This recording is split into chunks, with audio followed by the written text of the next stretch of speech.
1980. 1980. We opened up March of 1980. And Harlem Road. Harlem Road, yep, near John and Mary's, across from the cemetery. And then to Walden. Then we moved to the first location on Walden, which was closer to Harlem Road, and we were there for 2 years, a very small shop. And then we moved into our main location, which we were there for the longest period of time. And it was a little further down, and we've been here now for over 12 years. It's odd because your logo, it's not odd, but you did such a good job with it. It's your location on Walden's like burned in my muscle memory. Yes. And then this location is now burned. And I think the sign. The sign is the same. Do you know what I mean? Block letters, very simple, and people remember it, definitely. Yeah, you totally remember. So what made you start the store? I was in real estate before I got into this. In 1979, the real estate market just crashed like it did a number of years ago here. Okay. We couldn't sell anything. So my friend John and I would be teaching at the store, and we always said, well, if something ever happens, we're going to open up a music store. And what happened is Ed Bentley, the owner of the store at the time, he decided to retire. And so our friend bought the place, and we rented from him, and it started like that. But you were a drummer. I was a drummer, so we rented the drum department. Okay. And my friend John ran the guitar department, and then Joe Zahn did the repairs in the back room. Right, and that was that heyday that we're just talking about. That was that era. When we opened up, we had over 200 people in line trying to come into the store. Wow. We were one of the first stores that there was no windows in the store. We covered all the windows, and we had, of course, stage lighting inside. We had bands playing. The first day we opened up, we had bands playing at full volume. The store wasn't much bigger than this. People would answer the phone. Buffalo Guitar Outlet. I can't hear you. Come on in. Boom. I gotta tell you something. Like it that's was just the way. But that was the scene. That's what you went to see. You wanted it to be loud. It vibrated. Everything vibrated. It was an absolute great thing. Dude, that's a good way to. And we're all deaf. Yeah, we're because all of deaf. But you're right. The whole place. We used to. Everywhere we played it, and I was like, they would tell you to turn down, and we would turn down, but it was just too much to really. Even the big clubs like He and She's and Uncle Sam's. Yeah. I mean, that was full concert volume. So you were in your first iteration of the store, full volume concert. Yes.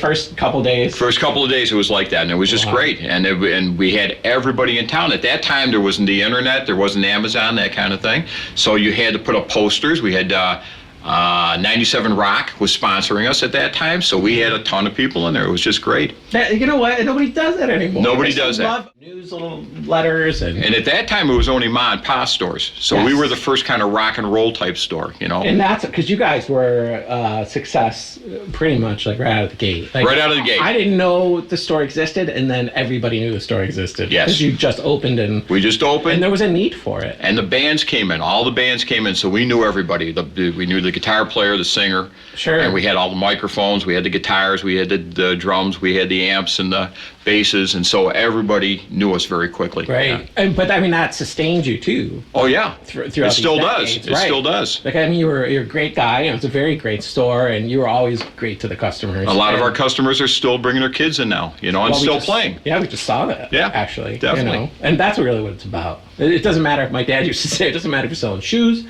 you're selling guitars. It's all the same. That's right. Make a friend first, and then you worry about the sales later. That's what I do with this. Of course, you can't do it. That's how I was taught. That's right. You can't do it any other way. There's no other way to do it. It's crap. Like, what are you doing? That's true. Right? That's true. That's garbage. That's not real. Nowadays, not everybody appreciates it because of the internet, but there's still enough to keep us going. Yeah, I think they're actually saying there's a lot of resurgence, though, too. Yes. Because we're just, you can only live in a vacuum for so long. And nobody wants to look at a little picture of a drum set that big. A drum set, right? You're supposed to or a cymbal. How do you hear a cymbal on the internet? Well, you can listen to the sound bite, but you get it back there, and the room might have been different, the acoustics might have been different, the mic was different. Sure, they could have used $1,000 tube mic on it. So it doesn't always work that way. No, awesome. So now you were a drummer playing in cover bands, that type of thing? Yeah, I played like wedding bands. At the time, it was disco bands. We went through the whole thing. They used to call them lounge bands, so we did the Lounge Lizard thing. Sure, and but you made good money, I'm sure. And top 40, top 40 That's stuff. what we all did. You had to play. We would sneak in 2 covers a set. That's right. Or 2 originals, I'm sorry. 2 originals, right. Yep. And that was what we all did. You do a little demo, like sneak in your 6 songs over like 3 sets. I remember the 3 set nights. All the time. Does anybody do that anymore? Not the way it used to be. Yeah, 3 sets. And they started at 4 hours, then they went to 4.5 hours, then it went from 10 to 10 to 1 usually, and That's how you then cut your teeth, though. 10 to 2, and then it went to Yeah. 10 to 3, and it just kept. But it was getting like, later. if you don't do that, it's like anything else. It's like this, the 10,000 hour rule, right? I didn't get good at this for 5-6 years. I mean, it was good. It was passable. But you got to make mistakes. Well, That's how you learn. And I made every mistake, You learn just like I do with music. We all do. But Yeah. when you're in the clubs and you're playing like that, your chops and your skill set and your time, everything. That's is how you just- develop it. And if you don't do that, And people don't understand when they don't play an instrument what it sounds like when you're behind the band either. Oh, it's and it's just totally night and different. day. You're not feeling. The funny part is, of course, the LED lighting nowadays. In the old days, you had the lighting and the stuff used to be right over your head, and it was hot.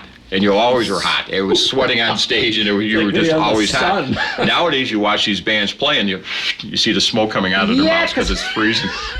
So no heat. I know where Parkas on stage and Oh, things that's like funny, that. dude. You know, That's right. Actually, we used to play a place in Philly called the Khyber Pass, and it was literally a place from the Revolutionary War era. And it was an awesome club, and it was this underground punk DIY club, and it was just like a cavern club type of thing. Yes. In the summer with the lights, it was the hottest place that anybody has ever played. Like, it should have been shut down. That's right. It was just everything was sweating. The But that's what it walls- was about. Yeah, it was awesome. You used to be wall to wall with people and dancing Yeah. and it jumping just- up and down. yeah. So in that heyday that you were in when you opened your store, Sure. you were huge. I mean, that was like a big, and it was like you were like House of Guitars was for Yes. me. You were a destination, and you still are. Still are. People, we have parts and things like that, and we knew what we were talking about. Though most of the places you went to, especially for drums, they would have guitars, they would have saxophones on the wall, Right. strings, and this and that. Nobody really specialized in the drums. So, Well, and that's what it is. It is now. I mean, you are a destination Niche market, yeah. location, and witnessed by your drawer set of full parts. Parts. Yeah, I mean, Got that's 40, awesome. 40 years of parts. Yeah. So back to the store. So now, you gave lessons like right away, right? That was part of your business. Always gave lessons. Yeah. And that's yeah. a big part of your business now, or do you No, do lessons very, almost non-existent nowadays. The kids do take lessons. There are some places that give a lot of lessons. No, they not like the old days. Yeah. People they go on, well, there's a lot more Facebook, YouTube videos. You can go on there, you can learn on your own. Nobody wants to pay when they can get something for get it free. I suppose. But there's no feedback. That's the only problem. So they don't know if they're playing it right, if their technique is good, if their Right. timing is good. That's a good point. But that's what happens nowadays. Yeah. But yeah, if I didn't have my teachers, I don't know. Honestly. Exactly. I had Dave Genovese from Spyro Gyra and Carl Yeah. Korzakowski Yeah. and a couple other dudes, and like if I didn't have them, Oh yeah. and they kicked my ass. They did. Yeah. And you want it. I remember. I needed it. Yeah. I remember going home and wanting to practice. Where the kids nowadays, it's like they got a million other things to do. And that's they- right, because that's all I did. Yes. That was it. I went to school, I worked at my dad's restaurant, and I played my guitar. That's it. That was We really- did the same thing. I come home, I did paper route and practice. First thing was an hour a day, practiced, Yeah. and then when it was done, then you did whatever else you Yeah, wanted. and you look forward to it all day, too. You're right, actually. The distractions are just terrible. There's a lot. So now the store, though, your merchandise, I mean, you've always had parts, you've always had the standard lines and drums. Well, we have all the lines. That's the other advantage of buying from us. We You have carry all the lines. we have all of because we're old, and Right. so over time, established. we always laugh because the people at Pearl know me because my dealer number is 1111. I always Get tell outta them here. I'm the original dealer from Pearl, so they all remember. Even the new guys go, "You're 1111." Yeah. Oh, that's cool.